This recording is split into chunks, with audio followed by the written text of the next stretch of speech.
Bienvenidos todos a Patente de Corso, el podcast, un programa incorrecto, pero sin duda necesario. Hoy tenemos al camarada José, que nos va a contar, vamos a hablar con él, vamos a tener una conversación con él, sobre la realidad en Rusia, contada por alguien que vive allí y que por suerte habla español. Bienvenido, José. ¿Qué tal? ¿Qué tal? Buenas tardes, Roberto, Pau. Encantado de conocerte ya y de ponerte... Encantado por fin. Bueno, José tiene un canal, a ver, mi pronunciación en ruso, si quieres decir tú ¿cómo se dice el nombre? Que lo tengo aquí, lo voy a compartir en el chat para que todo el mundo lo podáis ver, en el cual pues subtitula vídeos muy interesantes al español y eso nos permite pues conocer cosas de la realidad de Rusia. Lo acabo de poner, por si queréis echarle un ojo y queréis seguirle. ¿Cómo se llama, José? ¿Cómo se pronuncia? De hecho, supongo que siempre dice José Luis en ruso, ¿no? ¿Es eso se refiere? Bueno, eso me lo tendrás que decir tú. Claro, tío. Dice José González López en ruso. Ah, mira, pues si busquéis José González López en ruso, ahí lo tenéis, ya lo he puesto yo, ¿eh? Ya lo podéis ver. Lo dejaremos en la descripción del vídeo o en un comentario fijado, si eso, y lo podéis ver ahí también, para la gente que nos ve en YouTube o en Inbox. Bueno, José, en primer lugar, ¿en qué parte de Rusia vives? En Moscú, estoy en Moscú ahorita. Aquí estamos. Y el canal, pues hace algunos años me puse a traducir algunas películas soviéticas al español, unas películas mexicanas y españolas al ruso, y así empezaron a salir gente de izquierda a pedir un poquito más información y me puse a traducir otro tipo de videos, ya sea de politólogos, de historia, de todo eso, porque pues subí una película soviética doblada al español catalán, o cómo sería castellano, el español de España, pues, y pues ya casi tiene 1 millón de vistas y muchísima gente escribió, incluyendo fascistas, que empezaron ahí a cómo no vean esa basura, que esto, que es propaganda pura. Y así se fue saliendo y camaradas también empezaron a escribir opiniones sobre eso, lo otro, y así fue que hice algunas traducciones, pero este es el primer directo que hago, de hecho. Siempre he estado detrás de cámaras. Sí. Ostras, de hecho, cuando le dije de venir, me dijo, no sé qué puedo aportar. Y yo, hombre, que sí puedes aportar, vente. No sé, veamos. ¿Cuánto has criado allí en Rusia o a qué edad? Yo nací aquí en Moscú y a los 10 años fue lo de la perestroika. Entonces, mi padre es de México, él había estudiado aquí, y nos fuimos a México y vivía ya otros 20 años. Y ya no, bueno, soy licenciado en Derecho, me dedicaba a la música, cosas así. Y llegué a Moscú hace 10 años y dije, como que me metieron del cine, me gustó y me quedé. Y aquí estoy. Y poco a poco me fui metiendo a la historia, un poquito de las dos patrias y todo eso. Entonces, más o menos así es la historia breve. Nosotros, bueno, cuando nos contactan por primera vez, es que no sé cómo se pronuncia, Zana, no sé cómo se dice. Bueno, en ruso sería Жанна. Cuando ella me contacta, bueno, me contacta más gente, pero es a ella la que conozco, me habla de Konstantin, que es un chico que tiene un canal de YouTube, un chico que es comunista, que bueno, que hemos hecho una entrevista que ya saldrá, que ese es el canal que dije hace tiempo que me habían hecho la entrevista, que creo que la estás subtitulando tú, ¿no, José? Si no me equivoco. No, tenemos otros compañeros que pero conozco bien a Konstantin. El año pasado les hice una película documental de un concierto en Leningrado, San Petersburgo, y después el saxofonista se cayó, se golpeó la cabeza y me invitaron al grupo. Y ahora toco con ellos y Konstantin canta, de hecho es rockero. Y yo ahí metí alientos, bongos latinos, que pianito y todo esto. Ahí estamos dando ideas. La fusión. Y música bastante de izquierda. Y vamos a meter en español también, ya están queriendo. Y ucraniano. Eso no lo sabíamos, que erais músicos. Eso es una novedad. Pues ahí en el canal habrá algo que... Y a Konstantin, o sea, no sé si tú o no, pero a mí me dijeron que erais como un grupo de gente dispar, ¿no? De otros partidos, de gente suelta. y que teníais como un colectivo, ¿no? Una agrupación o algo así. Yo creo que se referían a esa agrupación musical. O sea, que todo acabó en la música. Lo que pasa es que en Rusia, como en cada país, habrá un partido comunista faldero, ¿verdad? Y los demás partidos comunistas reales, pues no pueden, no son permitidos. Entonces, agrupaciones no hay, pero sí mediante los medios que utiliza Konstantin, que yo creo que es el marxista más influyente aquí en Rusia. De hecho, yo creo que mucha gente verá su entrevista aquí en Rusia. Y le hizo una entrevista a Pablo Hasél, no sé si les tocó verla. No, la entrevista no, pero sí sabemos quién es. Sí, no, sí, claro. Y tuvo bastantes también vistas, mucha gente se interesó, al menos en la música de Pablo, ¿verdad? No sé su postura bien. Y pues yo creo que saldrá, y Konstantin es el que más maneja a la gente de idea de comunista marxista en Rusia. Y una pregunta que me entra a mí la curiosidad para sobre todo respecto a la gente que desde aquí idealiza un poco Rusia. ¿Cómo es ser comunista en Rusia? O sea, comunista, digo, no comunista amigo de Putin en la Duma, ¿sabes? Sino comunista de que te importa algo más tus principios y la lucha por cambiar las cosas allí.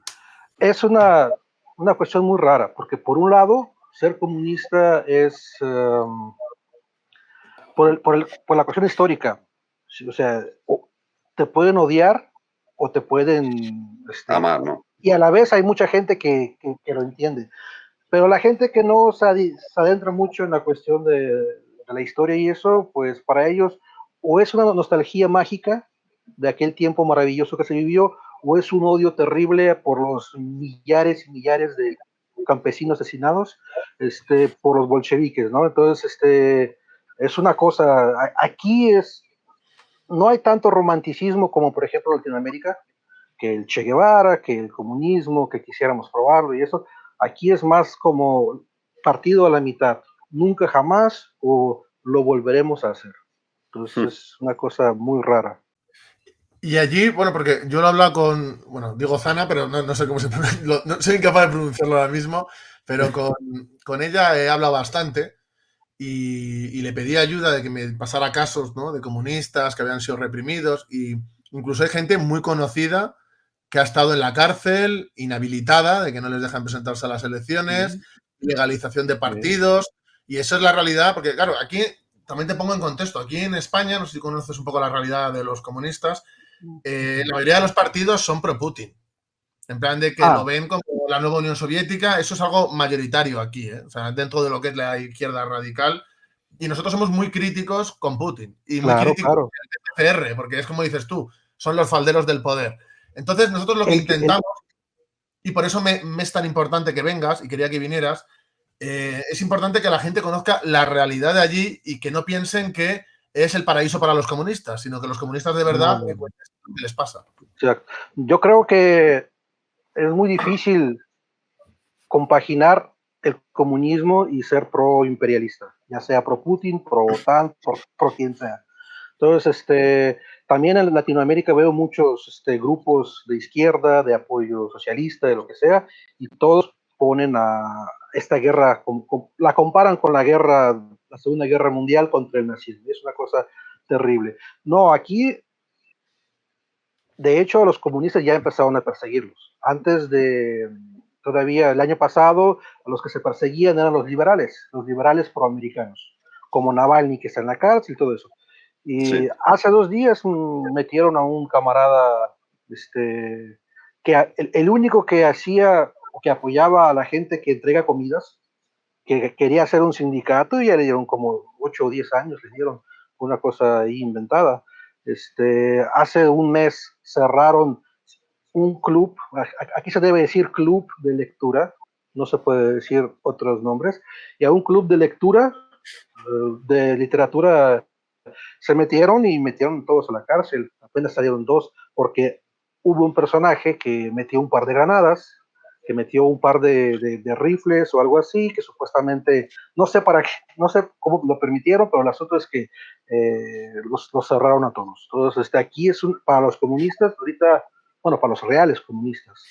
No se puede hacer Sí, nada. Sin embargo, puedes tranquilamente ser parte del Partido Comunista y el día de natalicio de Stalin o de Lenin ir a ponerle flores y traer, o sea, por las insignias y eso no te reprimen.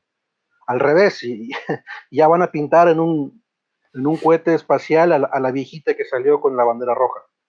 Madre De mía, Ucrania. de verdad, ¿eh? Es increíble. Este es el comunismo que están tratando de proponer. Sí, el que está en un folio, el que no hace nada, ¿sabes? Eso de que te metan pruebas y luego te acusen, créeme que aquí a nosotros también nos pasa y lo conocemos de primera mano. O sea, os creemos firmemente. Hostia. No lo dudo. Lo que sí yo creo, no sé, yo creo que el hecho de que en Europa haya un poquito más de derechos a la gente, al menos les permite que no desaparezcan, Sí. como los estudiantes de México, o que no, no sé, no los torturen, no sé cómo está en España. En Rusia es una cosa terrible.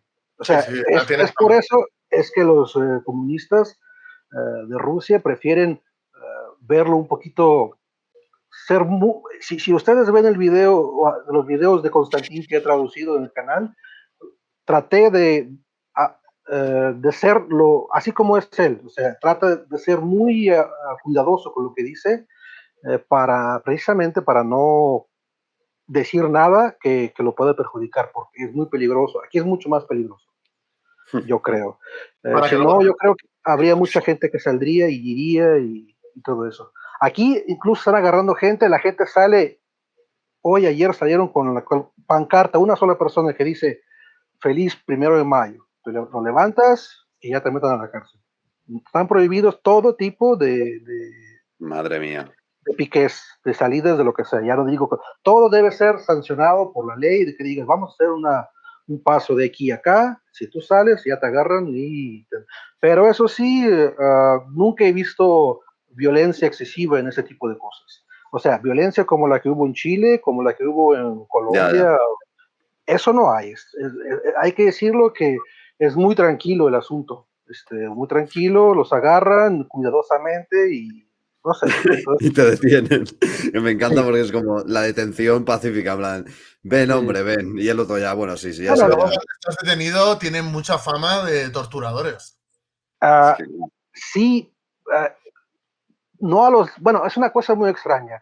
Si son liberales, porque los liberales, esas son las sanciones de las que estoy hablando, de gente liberal apoyada por Estados Unidos. A esos tipos de personas no va a haber torturas, porque claro, a hay eso no les toca. una enorme protección masiva informativa detrás de ellos. Pero si eres comunista o anarquista o algo que nadie te va a salir y defender en redes sociales, pues ahí puede pasar lo que sea. Por eso hay que ser cuidadosos. Entonces, Madre mía. así está el asunto. Es que allí, por lo que me han contado a mí, es como. Yo lo achaco un poco también a la herencia de la falta de costumbre ya y de tradición de el tema de las huelgas, manifestaciones. Porque cuando los bolcheviques estaban haciendo la revolución, eso era una época en la que los obreros se insurreccionaban, hacían huelgas combativas, se enfrentaban a la policía. Es decir, el movimiento obrero ruso, desde finales del 19 hasta que se hace la revolución rusa, era una efervescencia. Sin embargo, desde que o sea, desde que se instaura el socialismo, etcétera, es como que y ya cuando llega el revisionismo, los burócratas, etcétera, es como que han estado durante muchas décadas sin salir a la calle, sin hacer huelgas, sin tener combatividad, ¿no? Sin tener efervescencia. Y creo que en Rusia ahora mismo también está eso. Es decir, en regímenes como Turquía, que es una dictadura terrible, hay mucha movilización. O sea, la gente sale a la calle, se pelean, hacen huelgas. Y en Rusia, sin embargo, es como que la sociedad es como mucho más pausada. Yo creo que es un poco también, ¿no? Por esa herencia, ¿no? De llevar fácil 70, 80 años sin hacer movilizaciones. Bueno, estoy de acuerdo por un lado, pero no olvidemos que Rusia tuvo 3 revoluciones en un siglo. Entonces, no es eso. Lo que pasa es que a pesar de que hubo burocracia, los burócratas de los socialistas, en realidad no había muchas razones por las que salir. O sea, la gente tranquilamente comparaba cómo se vivía con el zar, cómo se empezó a vivir, después la guerra, después otra vez se empezó a vivir bien, y no había reales razones como para salir y tumbar. ¿Tumbar qué? Si todo le pertenecía a todos. A pesar de que ya en los 60, 70, 80 ya el asunto se estaba derrumbando, pero aún se vivía bien. Inclusive yo puedo decirte, yo soy del 82, me tocó vivir una infancia muy tranquila, muy buena, pues a lo mejor después me di cuenta que yo no tenía cosas imprescindibles para la vida como Nintendo, como colores, no sé, de miles de colores, no sé. No, pero me parece interesante, José, lo que dices. Es un país que pasa del tercer mundo al primer mundo en un siglo. O sea, es que claro, eso también es un impacto histórico importante, yo creo, en la mentalidad. No llegó a ser tanto el primero porque no lo dejaron, pero Ya, sin ya. embargo tampoco había necesidad de estar yendo a luchar cada 10 años para arrebatar al menos un sueldo bien pagado.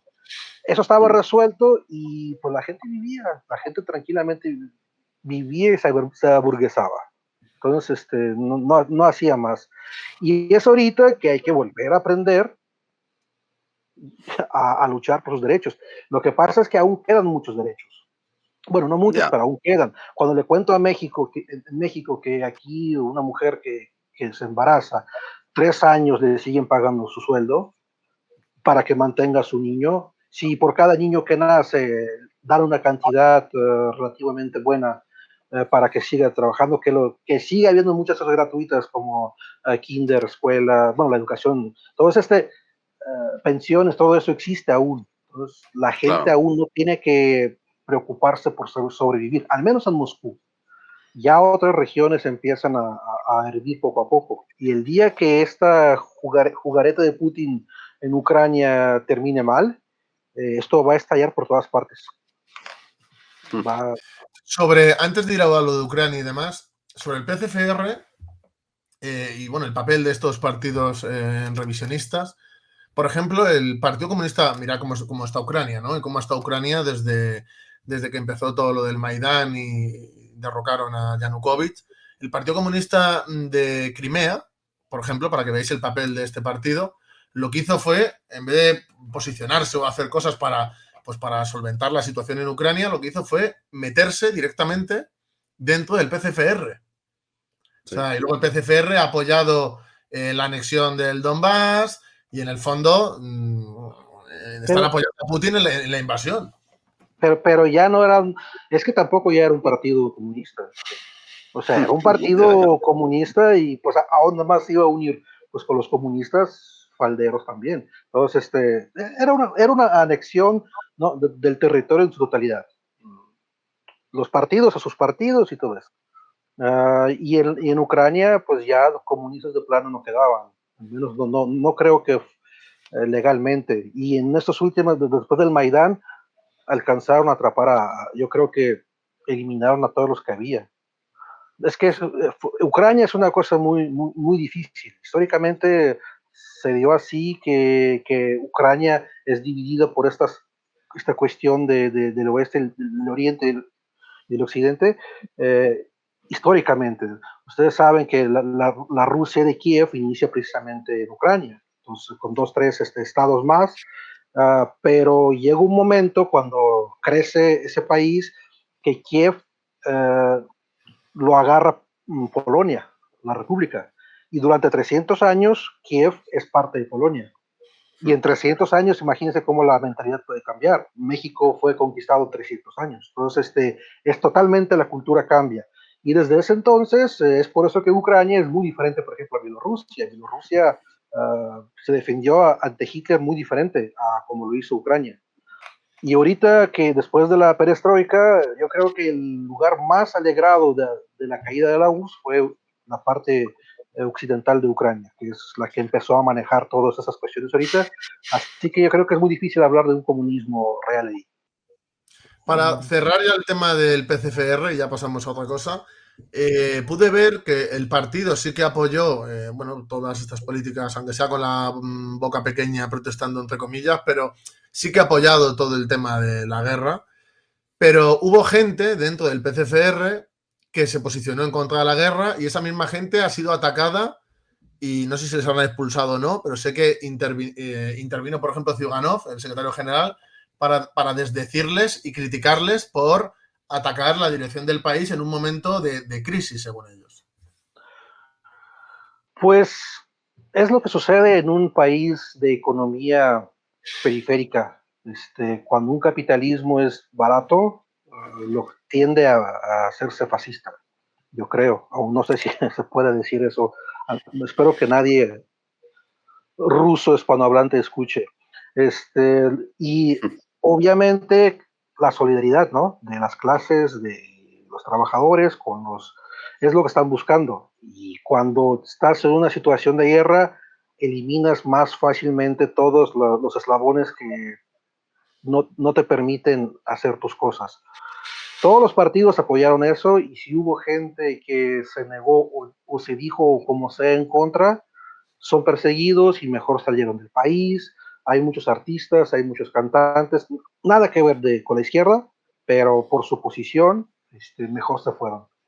Entonces es una cosa, yo creo que muy difícil. Y si hubo gente en el Partido Comunista que lo dijo así, dudo mucho que haya sido desde el punto de vista comunista. Más bien fue desde el punto de vista liberal de pobrecito Ucrania. Más bien fue eso. Eso seguro. O sea, sí. O sea, no he escuchado casos yo de comunistas del partido que hayan dicho no a la guerra imperialista. Más bien no a la violencia de Putin. Es lo que dice. Entonces, cuando el eslogan es así, entonces no estamos pensando igual que ellos. No, está claro. Luego, allí, eso sí que ha habido movilización. Ha habido movilización contra la guerra porque se han detenido, no sé si será más de 5.000 personas. ¿Esa gente son influidos por los liberales o también sí, claro. hay...? No. El no a la guerra es absolutamente pro-Ucrania. Y cuando empezó todo eso, mucha gente salió, que se les puede entender. Hay mucha gente que son ucranianos, hay mucha gente que tiene familia en Ucrania. Lo que pasa es que es un mismo pueblo. No es un mismo pueblo desde el punto de vista de Putin, de que Ucrania no existe. Por ahí traduje la cuestión esa de su declaración de paz, explicando algunos detalles, pero no es esa la posición o sea, es otra posición. Al decir no a la guerra aquí es decir, OTAN, sálvanos de este tirano. Y a ellos lo cerraron. De hecho, sí, bueno, ya los han dejado salir. No sé, la verdad. Algunos estarán cerrados. Con el tema de la prensa y de la censura allí se censura bastante, ¿no? Y luego los medios de comunicación tienen prácticamente todos inversión estatal, ¿no? O sea, tienen una parte estatal. Pues no hay prensa libre en su totalidad. De hecho, el tal Navalny que está encerrado ahorita es conocido precisamente por sus investigaciones, que de las mansiones de Medvedev, que de las mansiones de Putin, que encontró lazos de cómo Medvedev se compraba tenis en Europa y le llegaban con nombres, detalles así, pues según él, da a conocer a todos los oligarcas rusos de todo lo que tienen ellos. Y o sea, la prensa supuestamente libre, pues está en internet, pues apoyada pero nada más se apoya en las cuestiones esas de liberales, que es desprestigio de los burgueses de aquí. Cuando tú quieres hablar de cuestiones marxistas, en sí, pues no te van a dejar ponerlo en un periódico, pero tampoco te van hasta ahorita no te perseguían por decir lo que piensas, porque les conviene esa cuestión de ambigüedad. Por un lado, están obligados a seguir el legado de Lenin, porque Lenin les dio toda esa riqueza. No pueden decir un día para el otro, tumbamos todos los estatuas de Lenin como en Ucrania. Pero por otro lado, están obligados a odiarlo y taparlo el 9 de mayo, ya están las fotos, ya vuelven a tapar el mausoleo para que no lo vean cuando pasen los ejércitos, para que no vaya a haber ninguna cosa esa de recordándoles, nada que les recuerde a los burgueses que puede llegar alguien a quitarles todo.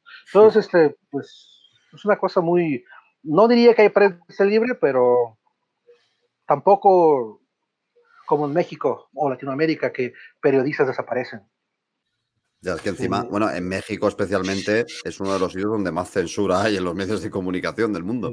La gente desaparece de un día para otro, efectivamente, es una locura. Sobre una pregunta, tengo curiosidad de esto de siempre. Cuando a Putin se le acabaron, las convocatorias para presentarse, ¿no? se agotó las legislaturas que él podía, ¿no? Constitucionalmente, pusieron a Medvedev a dedo y luego pasaron esos años y volvió a estar Putin, ¿no? Uy, Eso, ¿cómo lo vio el ruso de a pie? O sea, porque eso es un poco como No, claramente un timo. lo que pasa, sí. Bueno, técnicamente era como cualquier persona podía estar hasta 2 veces y después tenía que descansar y durante toda la vida podía estar 2 veces, descansar, 2 veces, descansar. Era interminable. Entonces lo que él hizo es estar 2 veces, puso a Medvedev, estuvo 2 veces y luego hizo esa misericordia del pueblo y dijo, ahora se puede estar 2 veces de a 6 años y ya. Entonces se quedó 12 años más. Es madre mía. una cuestión que hizo.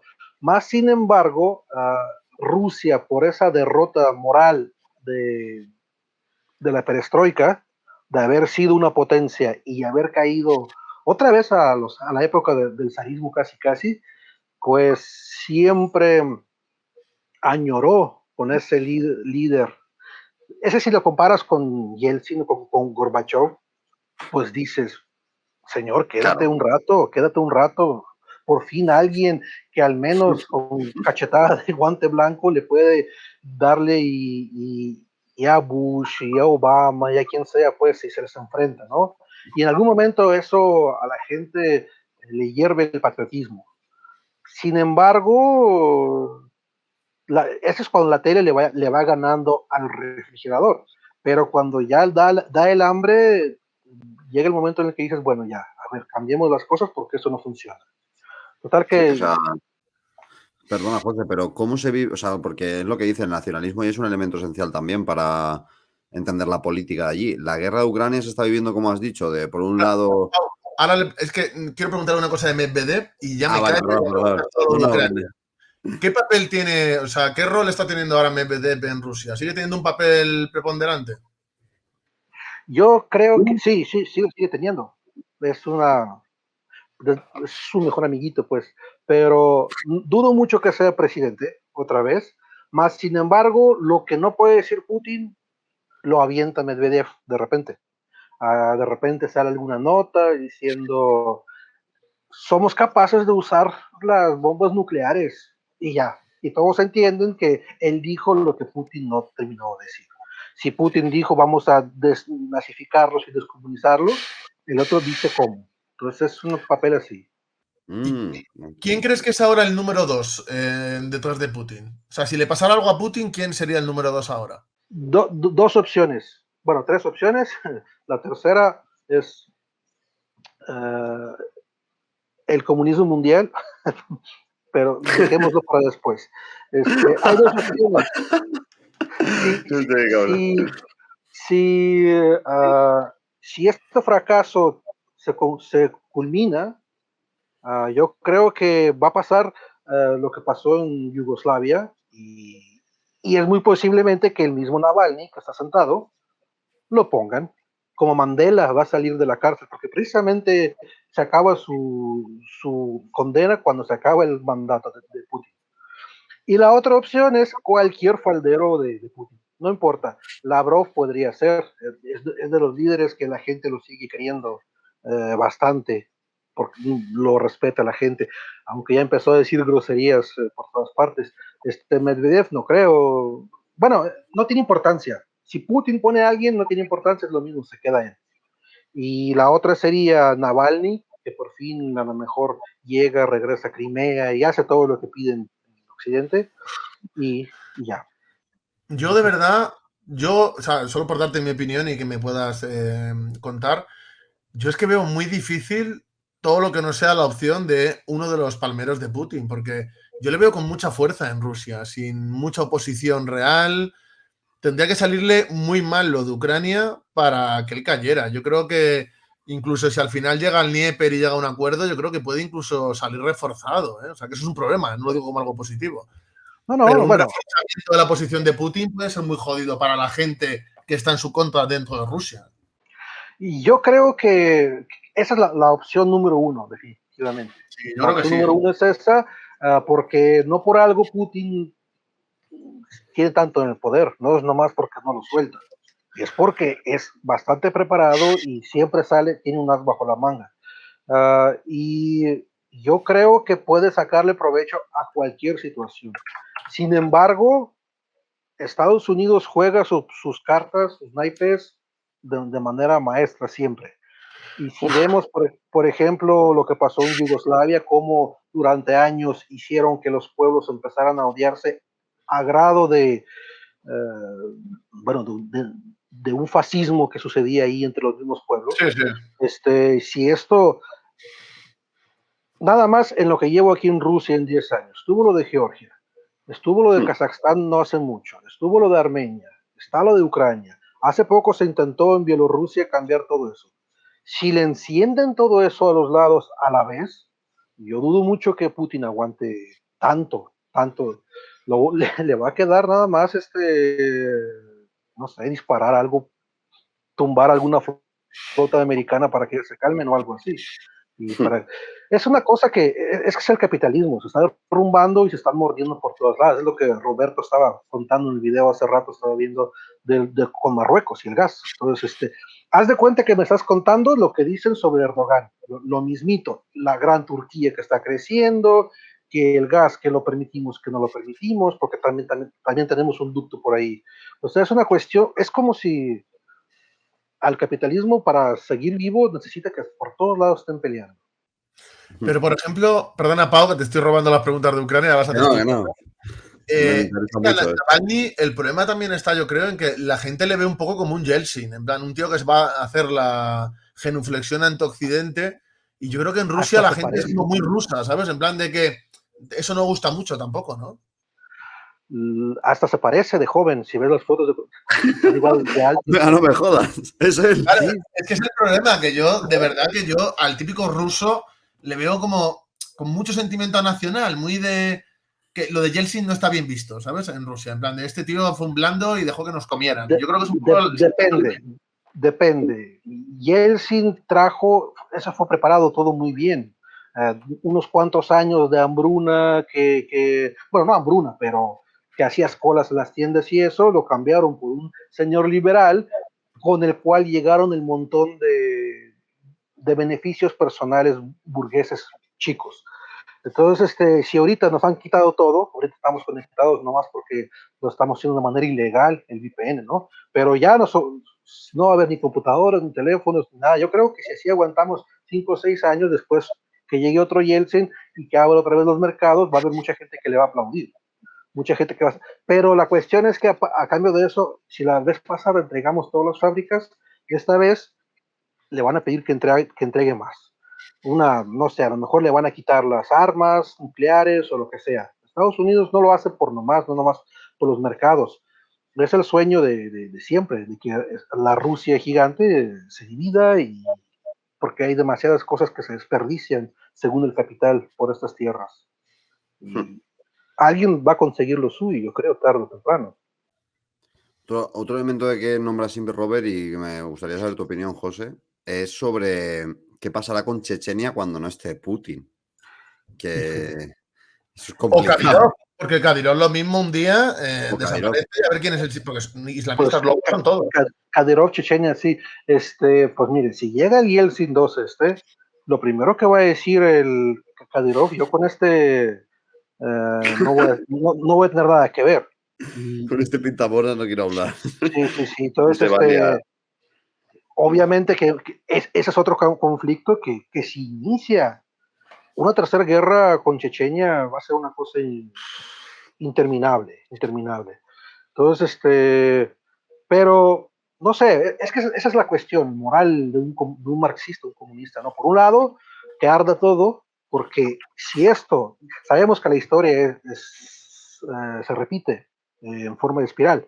Esto es muy parecido, no voy a decir que a la Primera Guerra Mundial, pero sí quizás a la Guerra del Cero, la de Crimea, donde Rusia salió pateada, después salió pateada con Japón, por acá, por allá, después pierde la Primera Guerra Mundial y se viene la revolución y se viene lo demás.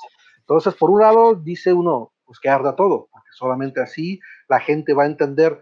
Es que primero se tumba el rey, después hay que sentar a un Navalny que va a hacer lo mismo que Kerensky, que después huirá con un vestido, y después ya podremos cambiar algunas cosas. Eso es lo que, por un lado, lo que piensa un marxista. Por otro lado, en ese transcurso, en ese camino, podemos llegar a que Rusia desaparezca. Y nace la cuestión nacionalista, porque hay imperios que desaparecieron. El otomano, que se creía mucho, el austrohúngaro, que se creía infinito también, otro imperio que decía que iba a durar 1000 años. Entonces, ¿Qué arte tiene con los eufemismos este hombre? Gracias, José. Eres el primer invitado que hace eufemismos bien, para evitar que nos desmoneticen el vídeo. Lo que pasa es que estoy obligado a los usos porque en Rusia no se puede de otra manera. No, Bueno, pues, claro. gracias, José.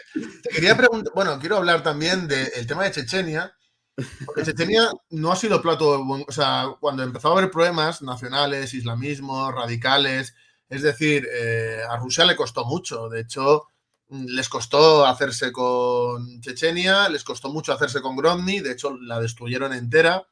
Siguió habiendo atentados, han pasado muchas cosas ahí. De hecho, con Kadyrov, que tiene leyes que no, o sea, no se cumplen las leyes de la Federación Rusa, sino las suyas propias, y hay una represión, desaparecen periodistas, aparecen muertos. O sea, es terrible, ¿no? Y desde luego una Rusia débil, como estás diciendo tú, con un Navalny o con algo así, tendría un problema interno muy grave. De hecho, los yanquis ahí yo creo que lo podrían aprovechar, porque Kadyrov es pro Putin porque Putin es pro él. Pero si cambiara la cosa, Chechenia no es plato de buen gusto. Es decir, yo creo que es como un fuego que ahora tienen controlado, pero que eso puede explotar, ¿no? Lo que pasa es el problema del capitalismo, otra vez, ¿no?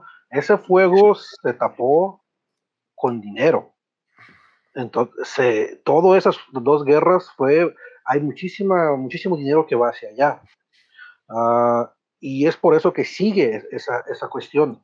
Pero el problema es que en el momento en el que no hay dinero, arde otra vez. O sea, con dinero no puedes tapar nada de manera total. Y la cuestión de Kadyrov, bueno, yo no sabría cómo opinar, lo que pasa es que es otro pueblo hermano que pues también tiene sus tradiciones, sus visiones, y llegar a cambiar esas cuestiones tampoco podemos, porque Sí, sí, sí. así viven ellos y están contentos. Y no sé, quisiera yo creer que todas las repúblicas soviéticas y todo el mundo pueden llegar a ser algún día pueblos hermanos, como se demostró aquí de alguna manera. El capitalismo nos corrompe el cuerpo y alma, pero no sé, a veces, por ejemplo, cuando pasó lo de Crimea, en el 14, antes de eso había muchos problemas nacionalistas, de que se mataban en Moscú plena, en las noches por ahí, pleitos y eso, precisamente rusos contra los no rusos, ¿no? Sin embargo, la cuestión de Crimea de repente une a todos y otra vez somos de alguna manera hermanos. Yo siento que puede encenderse, pero también se puede llegar se puede manejar a que no llegue a eso. A ver cómo va. Es que de hecho, con Chechenia, la época más estable y cuando mejor han estado y con menos conflicto, etcétera, ha sido en la época soviética. Es decir, en cuanto la Unión Soviética empieza a degenerar y luego ya termina de hundirse, ahí es cuando surge se redobla, porque es la misma vía de antes, pero se redobla ese islamismo, hay inversiones de países islámicos que meten dinero ahí, Estados Unidos mete dinero ahí, empieza a radicalizarse y es lo que tenemos ahora, es el fruto de aquello. Bueno, sí, lo que pasa es que en la Unión Soviética era eso, era unirse y empezar a levantar las partes débiles. Entonces, el máximo esfuerzo no iba a Moscú como ahorita, que Moscú es una ciudad europea riquísima y los demás bastante pobres. Todas esas regiones, Kirguistán, Tayikistán, Uzbekistán, Kazajstán, eran muy pobres en su tiempo y en la Unión Soviética se les invirtió. Entonces podría decirse que para toda Rusia, la mejor época histórica fue precisamente la Unión Soviética. Nadie podría decir que no. Y a tal grado es verdad que cuando llega la amenaza más grande de todos los tiempos, se unen, habiendo podido decir, bueno, aquí se acabó esto y ahí dense en la... Pero tranquilamente juntos combaten esa cuestión. Okay. Tenemos muy buena relación con Marquina, que es un periodista español, pero que él vive en Rusia, sus hijas son rusas, o sea, bueno, está integrado allí. Y él vive en Moscú, ¿no? Y nos contaba que, un poco lo que has dicho tú sobre Moscú y el resto, ¿no? Que en Moscú las instalaciones sanitarias, la educación, es decir, que a nivel de estructura que allí se está bien y que se vive bien, o sea, pobreza hay en todos sitios, pero como que tienen dinero metido en las infraestructuras de la capital, pero que en cuanto te alejas de Moscú, que la cosa es muy diferente. ¿Qué piensas tú de esto? Es absolutamente cierto. Inclusive San Petersburgo me tocó una cosa curiosa. Yo fui el traductor de la selección española en el Mundial. Entonces me tocó viajar y vivir con ellos durante 2 meses ahí. Una cosa... Bueno, vamos a poner el título otra cosa, traductor de la selección y además... Nada, pero el asunto es que llegamos a ir a varias ciudades y eso se notaba. Krasnodar, fuimos a Kaliningrado, que era la ex ciudad Königsberg, Leningrado inclusive, que es la segunda capital, está cayéndose a pedazos. Y es Leningrado, o sea, es San Petersburgo, la supuestamente alma cultural de Rusia, y se está derrumbando. Sí, está en lo correcto, el señor. Moscú se preparó para estos eventos, la Olimpiada, después el Mundial, y ahorita está bastante bien. Sin embargo, el resto del país está bastante, pues, regresando a la Rusia zarista poco a poco. ¿Lo ves así como un retroceso? O sea, obviamente no estamos hablando de volver al zarismo, pero sí de un retroceso de vida, o sea, de estilo de vida, de condiciones, de trabajo, o sea, de que la gente cada vez pierde más derechos. O sea, ves este proceso en Rusia, ¿no? De hecho, lo único que falta para llamarlo zarismo es que coronen a alguien. En sí ya son personajes que no se van, ya son gente que vive con sus créditos que tomaron totalmente como si fueran esclavos, nada más trabajando para el día siguiente. Y si les cuento de los sueldos de aquí, se darán cuenta lo muy diferente que ya vivimos de ustedes en Europa. Yo tengo un par de preguntas sobre el tema económico, José, si me dejas, porque Sí, si no claro. me equivoco, la única diferencia de impuestos para ricos y pobres es del 15 al 18% la variación, o sea, del impuesto sobre la renta, lo que aquí sería el IRPF, pero allí se llama de otra manera, que será el impuesto sobre el trabajo a lo mejor, que todo el mundo paga el mismo porcentaje, es decir, no hay variación por tramos ni nada así. Y si hay, va a ser a favor del rico, porque sabe cómo evadirlo, de alguna manera abre una escuela y va de impuestos. Sí, o sea, creo que la única diferencia que vi fue el de los que tenían más de 40.000 al año, o sea, que en realidad era como solo para los que llegaban a ese nivel medio. Y después no sé decirte bien, pero sí sé que hay una lista interminable de artistas mundiales que se hicieron rusos para evadir sus impuestos en su casa. Eso es lo más parecido al socialismo que se me ocurre ahora mismo, ¿no? Si eres rico, ven. Sí, Gerard Depardieu es un ruso nato ya. Entonces, esto es para los del podcast, estamos haciendo comillas todo el rato. Sí, estamos haciendo comillas mientras lo decimos. Sí, entonces, no, la situación es bastante difícil. Pero a mí me gustó una cosa, cuando aquí empezó la cuestión del coronavirus, la cosa esa, se notó qué trabajos son reales y qué trabajos como el mío, que me dedico al cine, a fotografía y eso, no sirven para nada. Entonces, los doctores, no sé, los que manejan transporte, siguieron trabajando. Son los que realmente mantienen esta economía a flote. A las personas que les decía, por favor, no se vayan, no los en todo el coronavirus no les dieron chance de descansar.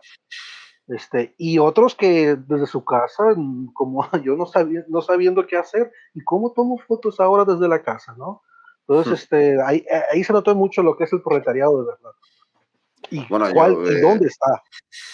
Justo he hablado con un taxista que aquí cuando llegó la cuarentena flipó. es un camarada nuestro que es taxista, pero que es del Frente Obrero y que, claro, estuvo, en toda la cuarentena ganando menos 70 euros al día. En plan, era puro gasto. Este chico tiene el cielo ganado hoy con lo que nos ha pasado. Gracias. Sí. Desde aquí. Sí. Te amamos, señor. Y otra cosa sobre lo de Rusia que no quería olvidarme es el tema de creo que fue miembro de la Duma que hizo un experimento social en YouTube sobre cómo se vivía con una pensión mínima en Rusia.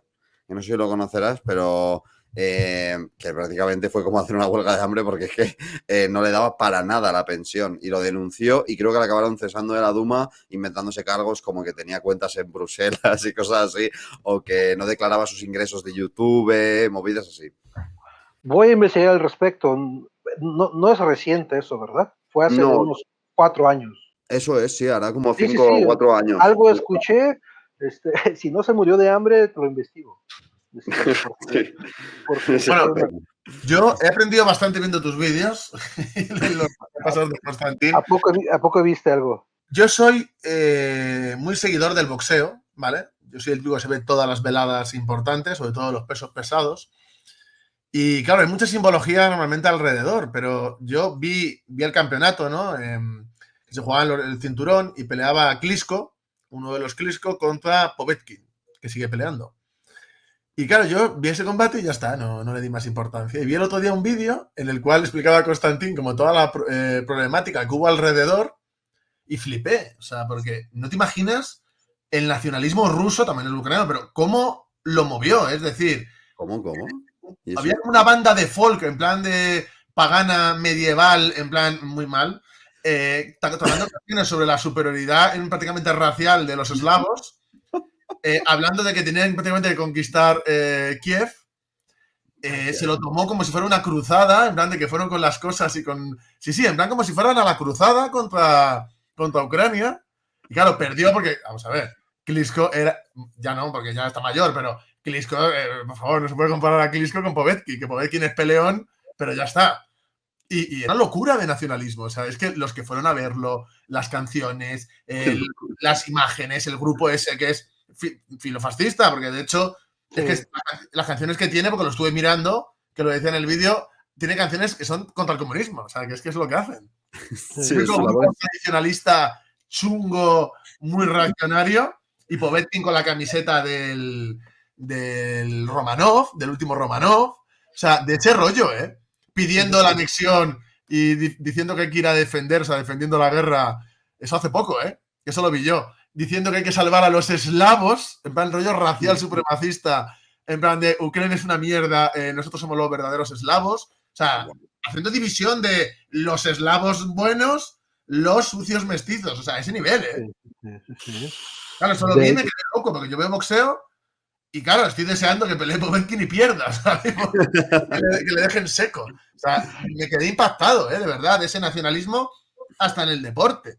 O sea, ese nivel en España no pasa. Aquí usan la bandera, usan el no sé qué, pero no a ese nivel. No. Es como si sale un atleta español ganando vestido del Cid campeador, no sé, llamando no sé muy bien a qué, Sí, eso te iba a decir. Pues Constantín tiene una visión muy interesante cuando hace los videos y encuentra esos detallitos. Ha hecho algunos trabajos muy interesantes. Seguiré traduciendo algunas cosas. Sí, Pau, te lo había mandado, ¿no lo viste, Pau?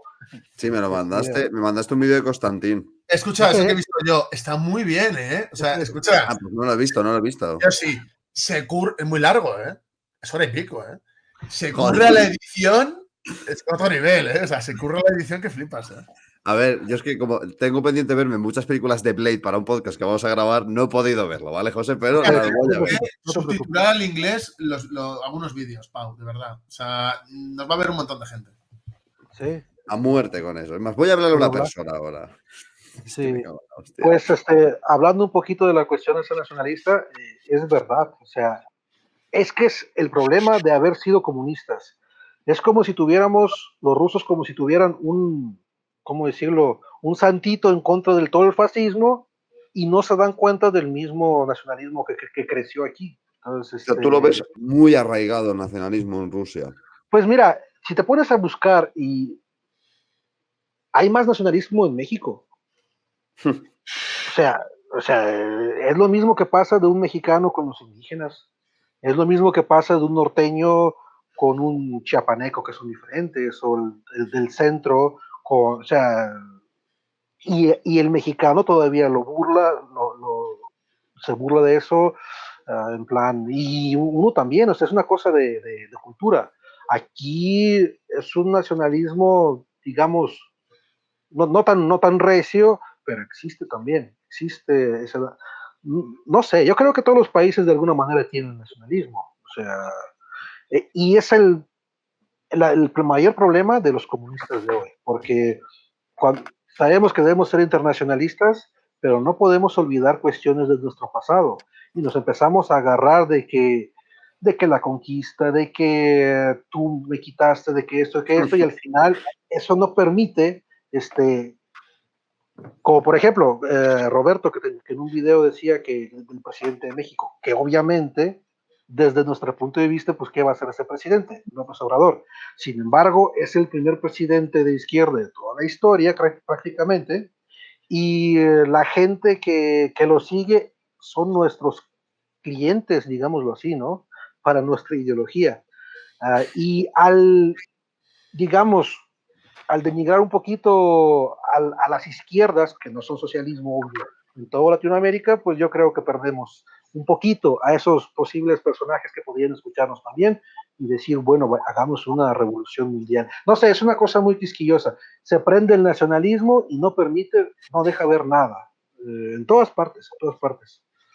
Pero bueno, creo, Hombre, yo también te lo decía por cómo se toma la gente lo de la guerra, quiero decir, porque lo estarán vendiendo como una cuestión nacionalista y mucha parte de la población se lo creerá y se lo tomará como sí, estamos salvando a rusos del genocidio nazi, como lo plantean, y habrá gente que se lo tomará de manera cínica en plan de Putin, no te creo, no te importa la gente de allí ni de aquí, ¿sabes?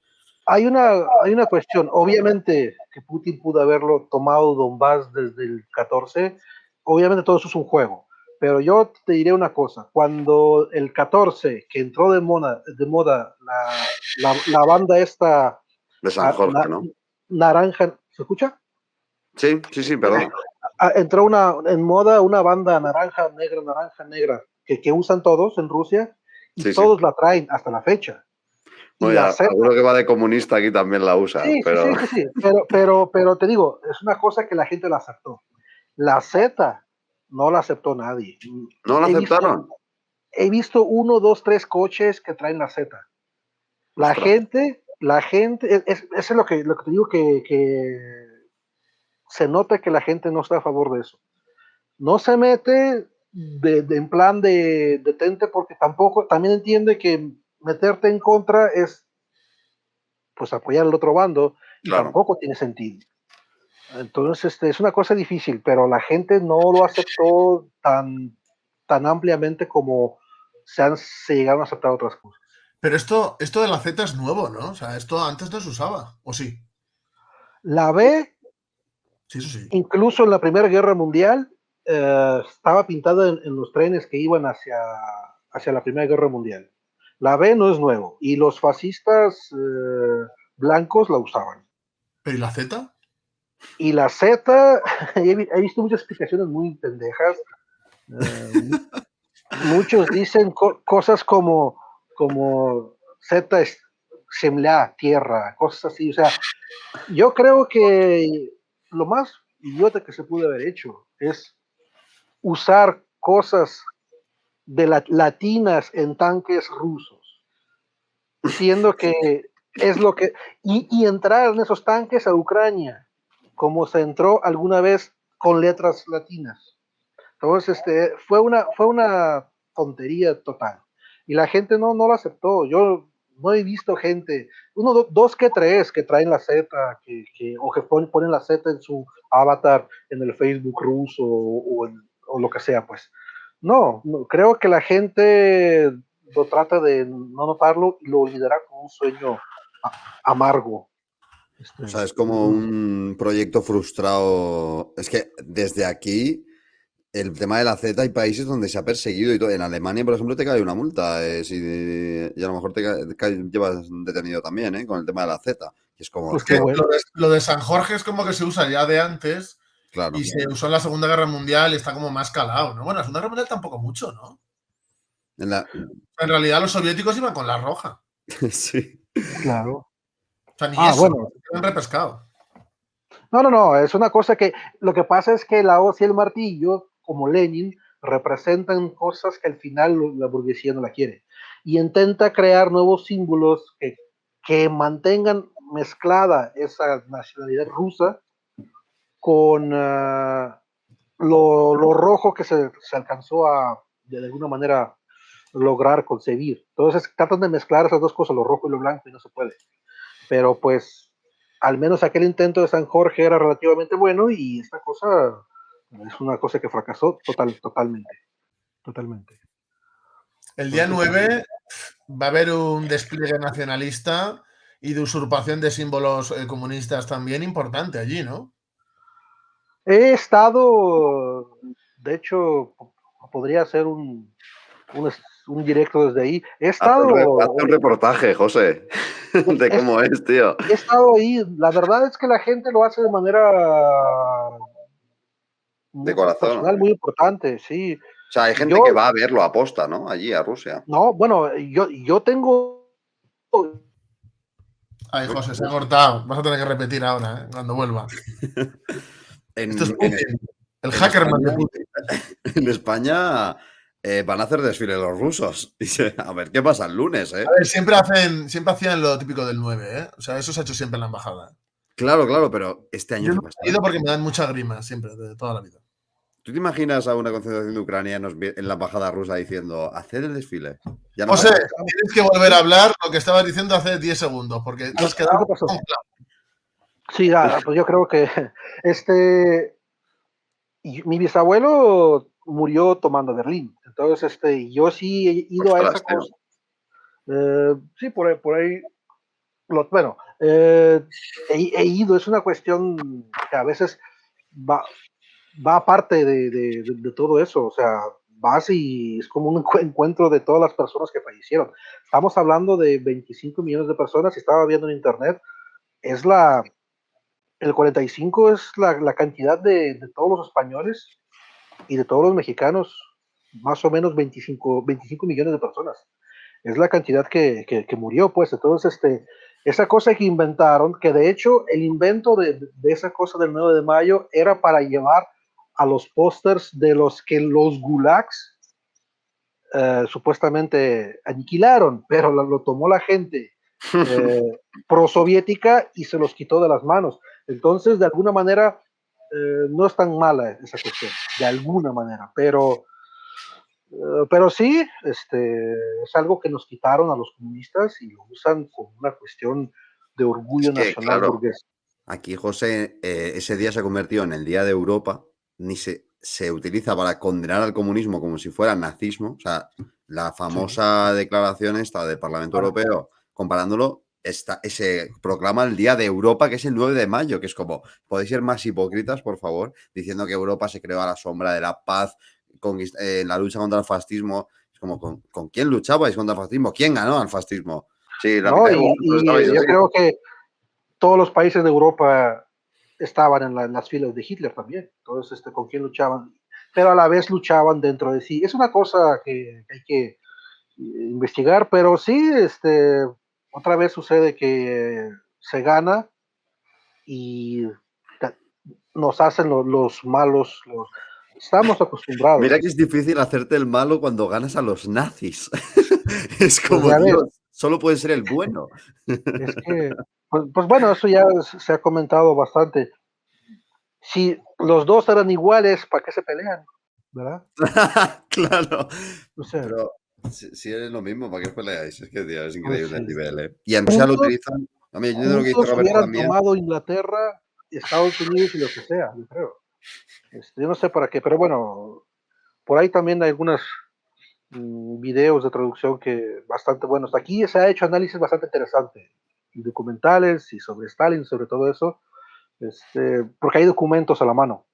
Entonces, hasta ahí me ha tocado ver cosas interesantes y hay algunas cosas que he traducido del respecto Si de repente alguien se interesa sobre Stalin, hay un documental animado que te decía ya antes, y de todos, de varias cosas. ¿Cómo ven? Bueno, hay otra cuestión que quería también hablar. El tema de allí hay muchos grupos nazis, fascistas, etcétera, en Rusia. Esa gente ultranacionalista, la mayoría apoyan a Putin, ¿no? Porque es la gran Rusia. Y se da la paradoja de que luego hay muchos nazis en Ucrania también, y luego hay muchos nazis en Europa que unos apoyan a Ucrania y otros a Rusia, y como que se enfrentan políticamente unos a otros, ¿no? Y es como un poco locura todo. ¿Qué pensáis sobre eso desde Rusia? Pues es una guerra de Blasov contra Bandera.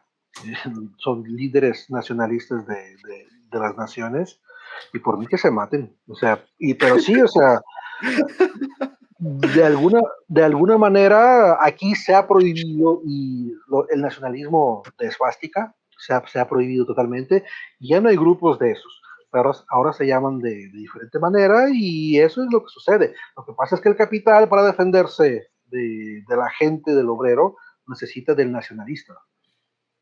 Si no tiene estructura militar o policial que lo defienda, necesita del nacionalista. Más cuando tienen que quitarle unos a los otros las riquezas. Entonces, ya después todos esos van a los órganos, y por ahí están, ahí siguen. Sin embargo,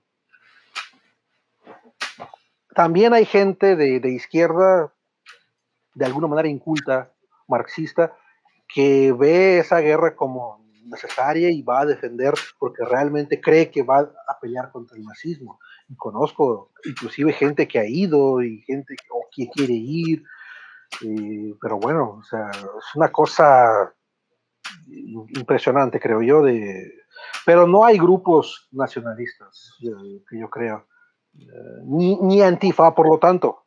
Tampoco hay mucho Antifa en Rusia, en los conciertos y eso. Como que eso estaba dormido en ese aspecto. Esos conciertos de punk donde van y se pelean, y eso como que no está de moda. Es como muy occidental, ¿no?